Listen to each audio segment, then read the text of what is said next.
Welcome to my next Big Bang Theory Season 11 episode review video. Before I get into that, though, pretty important if you are caught up to the point where I am at rewatching or watching The Big Bang Theory, or you're just not entirely sure, then you definitely need to take the initiative and pay attention to the episode's title, which of course I'll mention as well as put in the description. If that happens to be the case, you found you're not caught up, it would be my recommendation that you don't watch this video any further to avoid any potential spoilers. This will be The Big Bang Theory, Season 11, Episode 11. The title of this episode is called The Celebration, Reverberation, and this will be my review, reaction, recap after just finishing watching the episode. Howard, Leonard, and Sheldon are looking through the comic book rack at the comic book store, obviously. Sheldon inquires whether Stewart has the new Aquaman comic and whether he can smoke some meat in his back room. He is planning a historically accurate Western meal for Amy's birthday, since she loved and is obsessed with Little House on the Prairie. Leonard thinks that it's weird that he is suddenly getting into Aquaman. Sheldon wants to start reading the aquatic superhero before he suddenly becomes cool. Leonard asks about Hallie's birthday, and Howard isn't planning anything since Bernadette is on bed rest and he is lazy. Raj entered the shop, greets the guys, and barely acknowledges Howard. Howard calls Raj a baby, and Raj reacts, telling him to grow up. Stewart pleads with them to stop fighting until he learns that Raj is letting him use his extra ticket to the new Star Wars movie. Stewart changes his opinion to that Howard and Raj had a good run together. Raj asks Sheldon and Leonard whether they want to see The Last Jedi again that night. Sheldon does, so he can catch the parts he missed while he was blinking. An exhausted Howard shows up, announcing that Hallie will have a birthday party because anyone who is not a heartless monster and Bernadette would want one. He gives Leonard and Sheldon invitations and doesn't invite Raj. Sheldon is planning to come but doesn't like how those sugary flowers on birthday cakes. He doesn't like that. Howard doesn't invite Raj and doesn't think it means a thing that he is Hallie's godfather. Raj leaves. Penny enters the Hofstetter apartment reading a letter, the Christmas letter from Leonard's brother telling about their great life, making Leonard feel bad. Sheldon enters carrying a butter churn for his dinner for Amy. He wants to store it in 4A, Leonard and Penny's. Penny doesn't like that. She's already got Amy a butter churn. He is making a hardtack boiled salt pork and a gob of chewable tree sap. And afterwards, they will have their annual birthday coitus. Okay. Penny wonders if their sex will be historically accurate. Leonard assumes that, like Frontier Life, it will be exhausting and short. Sheldon calls Leonard exhausting and short and then leaves. At the comic book store, Howard runs in and invites Stewart to the party, which is obvious since he lives there. Howard asks him to bring a few things: balloons, streamers, ice, snack, a bounce house, and a face painter, and some kids from the Daddy and Me class he never attended. They have gone to the movies, and Stewart tells him to not stress about the party since Hallie will never remember it, and Stewart still says that he will help him out. Amy returns home and finds all the candle lights out. Sheldon is using candles and tells Amy that he doesn't know what electricity is since he is a farm boy from a little house on the prairie. Amy screams in excitement. She thinks that everything is perfect, though. Tomorrow is her birthday. Tonight she gets her authentic frontier dinner from scratch. Amy hugs Sheldon, calling it amazing. She sits down because she is starving. Sheldon even churned his own butter, though there is a little of it, and it took him 9 hours to make. Amy is so excited she doesn't think she can wait until midnight to have sex with him. Sheldon replies that he will be glad to have she will be glad to have waited because everyone knows that the best foreplay is an adherence to a strict schedule. Penny returns from work and finds Leonard wanting to make their own Christmas letter.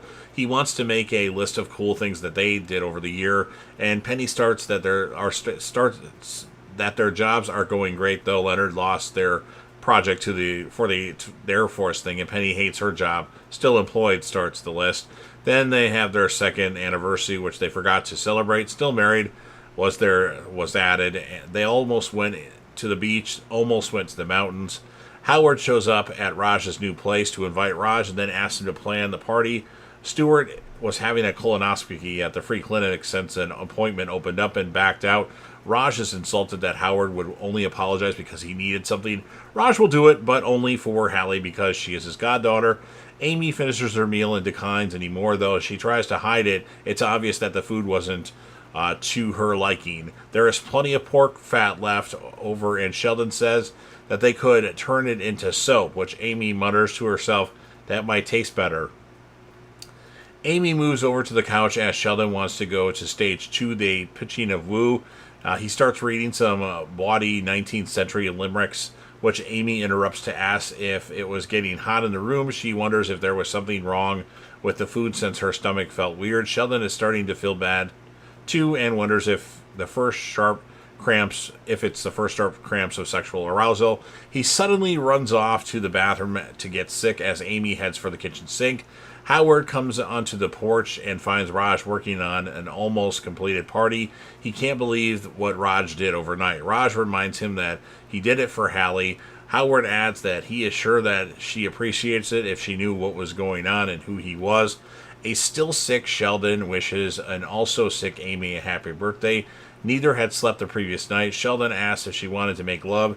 Amy only wants to do it if he doesn't touch her. Sheldon says fine, pauses a moment, and then asks if she wants to do it again. Penny comes out in the morning and finds Leonard working on their Christmas letter list. He added, kept Fern alive, and assembled IKEA furniture.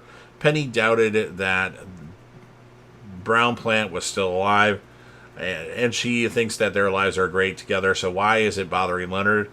He thinks that they are stuck in their lives. They are married 2 years and should have moved ahead to buying a house or having a kid.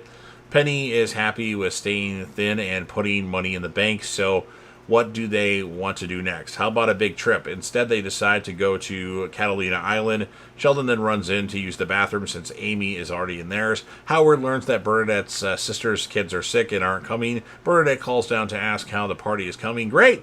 Raj wonders where all the daddy and me kids were. Back in their bedroom, Sheldon just remembered that he left all the food out. Amy asks sarcastically if he was afraid it was going to go good. Amy lists all her symptoms, and Sheldon comments that he is feeling better too. Sitting alone at the table, Howard calls the party a disaster. Raj complains that he called a lot of favors to get a Wonder Woman bouncy house. Then he admits that it is a Chinese knockoff called Happy Strong Suit Swimsuit Lady. Raj then climbs into the bouncy house just to have it used to celebrate Hallie's birthday. Howard joins him and starts to argue with him. Howard is stressed out, and Raj worked hard on the party. Raj pushes Howard down, who jumps up and pushes Raj. Howard is angry about Raj walking out on their friendship. Raj complains about Howard making fun of him all these years. As they get into a shoving match, they find it fun and make up in the process. Later, the gang is at the party while Sheldon and Amy arrive fully recovered. Burnett calls them all upstairs because Hallie is now awake. Sheldon and Amy stay. Sheldon mentions it is still Amy's birthday and that the bouncy house is empty. He suggests using it and then finding an unused bedroom upstairs to have their annual lovemaking celebration. Amy agrees and they gleefully head for the bouncy house, and that's what ends this episode of The Big Bang Theory. So I wasn't really into this episode. There were a couple funny moments, but to me it's a 7.2 out of 10, which for most shows, that's pretty good. Character of the episode is going to be Sheldon, and then as many of you know, I rate Penny because Penny is the reason why I started watching The Big Bang Theory. I'm going to give her an 8.1 out of 10. There was one scene in particular, she looked phenomenal, and then I kind of had to average out everything else. So you've heard everything that I have to say. Now it's your turn. If you're a fan of Big Bang Theory and want to help me out with the YouTube algorithm, please don't forget to Hulk smash the like button, share the video with a friend, put this video on any one of your social media platforms. Don't forget to sound off in the comment section about what your thoughts are on this episode of The Big Bang Theory. What would you rate it, and who would be your character of the episode? If you want to do what I do and rate Penny, you can do that as well. And then last but certainly not least, don't forget to hit that sub button. You're watching the video anyway. Subscribe to the channel, join the team, show your damn support, and be a part of something special. And you never know what you're going to see on JDev TV.